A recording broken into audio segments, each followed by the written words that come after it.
प्रचार केला, लोकांपाशी भेटीगाठी केल्या, कसा रिस्पॉन्स भेटला तुम्हाला?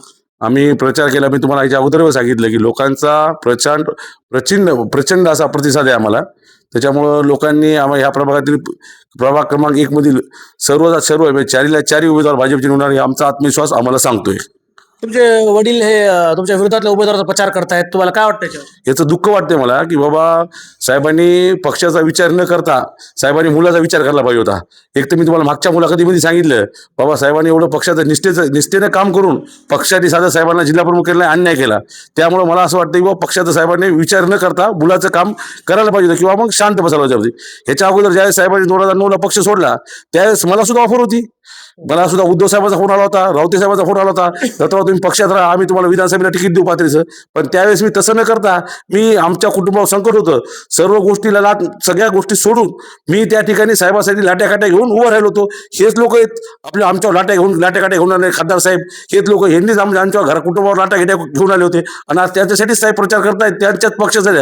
हे मला खूप वेदना आणि दुःख देणारा गोष्ट आहे ही.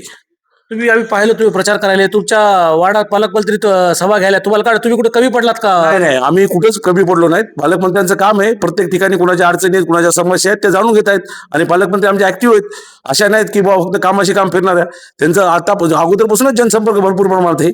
तुम्ही डायरेक्ट निवडणुकीच्या टाइमला लॉन्च झाला तुम्ही, याच्यामुळे तुमचं काम होतं का प्रभागात? तुम्ही हा प्रभाग का निवडणुकीला उभं राहायचं? तुमचं काम होतं का? या प्रभागामध्ये माझा जन्म झालेला आहे. या प्रभागामध्ये 20 वर्ष झालं मी या प्रभागामध्ये राहतो. त्यामुळे प्रत्येक प्रभागातल्या लोकांना माहिती आहे दत्तराव डिंगे त्यांचा स्वभाव संपर्क, त्यामुळे हा प्रभाग निवडला आहे.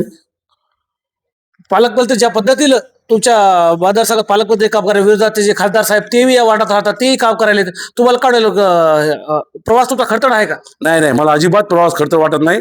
मी आज सांगतो तुम्हाला की सर्व जनता आमच्या पाठीशी उभी आहे. फक्त एवढंच दुःख आहे साहेब, ज्या मुलासाठी ज्या उमेदवारासाठी प्रचार करतायत, साध्या त्या उमेदवाराची साहेबाला लग्नाची पत्रिका नव्हती. सर्व जिल्ह्यातल्या सर्व नेत्यांना पत्रिका होत्या, पण साहेबाला पत्रिका नव्हती. तसं असताना सुद्धा साहेब आज रक्ताचं पाणी त्या पुढच्या उमेदवारासाठी करतायत आणि मुलाला विरोध करतायत. ह्याचं दुःख मला मात्र खूप प्रचंड दुःख देणारा त्रास आहे मला. पण साहेबांनी तुम्ही समजून काढली असेल ना, बाबा तू माझा मुलगा आहे, तू निवडणुकीला उभे राहू नको, तुला उद्धव बाळासाहेब ठाकरे पक्षाकडून तिकीट देतील अथवा काँग्रेसकडून तिकीट देतील, म्हणजे तुम्ही राहिलेच तुम्हाला तिकीट भेटलं असतं का या वार्डात? नाही, मला मी कुणाची ऑफर नव्हती, कधी ते म्हणले नाही. ऑफर दिलं या वार्डात? नाही, तिकिटाची कधी ऑफर दिली नाही आणि मला म्हणले नाही आणि मला त्या पक्षाशी त्या उमेदवारी मिळाली तरी मला राहायचं नव्हतं. आम्ही असं ऐकलं की तुम्हाला सुरेशदादा म्हणले होते की या पंचाकडे उभा राहा. अहो, मी त्यांच्या कुणाचाच मी म्हणलो, कोणी म्हणले असं तरी त्यांचा विश्वास ठेवत नाहीत आपण. हे काय माहिती का, सोबत घेऊन लोकांना पाठीत वार करणारी माणसं आहेत. आजच पॅनल प्रमुख म्हणून यांनी चौघांचे मतं मागायला पाहिजे, तर प्रत्येक जण मध्ये आम्हाला एक मत द्या म्हणून. आजच जे तुमचे पॅनलमध्ये लोक आहेत त्यांना किती त्रास व्हायलाय त्या विचारा त्या पॅनलमधल्या माणसांना. तर यांच्यासोबत राहून यांनी माझा तर कधी घात केला असता.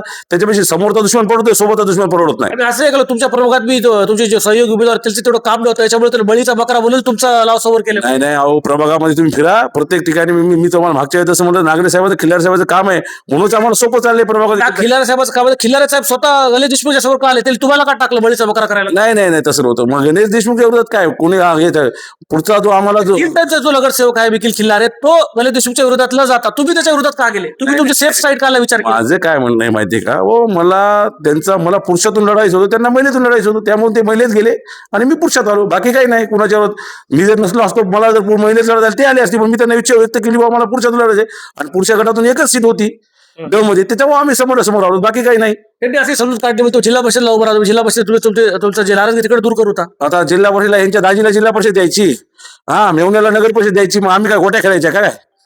त्याची दाजी म्हणजे तुमचे बंधूच आहेत? हो, मग तेच ना. आता मग तेच मी मला तुम्हाला, यांच्या दाजीला ती जिल्हा परिषद द्यायची, यांना नगर परिषद, आम्ही गोट्या खेळत बसायचं, असंच म्हणलं लागेल ना. तुमचे बंधू त्याग करायसाठी तयार होते, त्याग करायसाठी तयार होते, बोलतो ती जागा सोडायला तयार होते बोले का? कधी त्याग करायला तयार होते मला काही कल्पना नाही भाऊ त्या संदर्भातली, त्याग करायला होते की नाही म्हणून. पण मला त्या प्रकरणातली चर्चा नाही त्या संदर्भातली. गुलाल तुमचा असणार? नक्कीच गुलाल आमचा असणार. विरोधकाला ती लोकांना चित करणार तुम्ही? 100% चुनाव हे करणार, चित करणार. विरोधाच्या तंबूमध्ये घबराट सुटली वाटते? 100% घबराट सुटली म्हणून तेवढी परेशान झाली ते. दत्तराव, माझं तर म्हणणं आहे, यांनी एवढे जर पैसे या तुमच्या ह्याच्या अगोदर विधान परिषदेला वाटले असते तर ते पुढचे उमेदवार आमदार राहिले असते.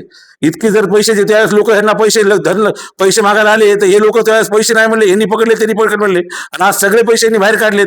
तेवढाच जर पैसा त्यांनी त्यावेळेस काढला असता तर नगरपालिकेच्या ऐवजी आमदार राहिले असते, असं माझं म्हणणं आहे. कोण आमदार राहिले? जे कोण पुढचे उमेदवार आहेत तिथे पॅनल एक प्रमुख आहेत ते सांगतो मी तुम्हाला.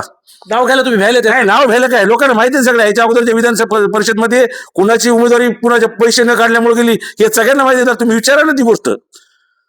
मग जिंकणार आपणच. 100% जिंकणार आपणच.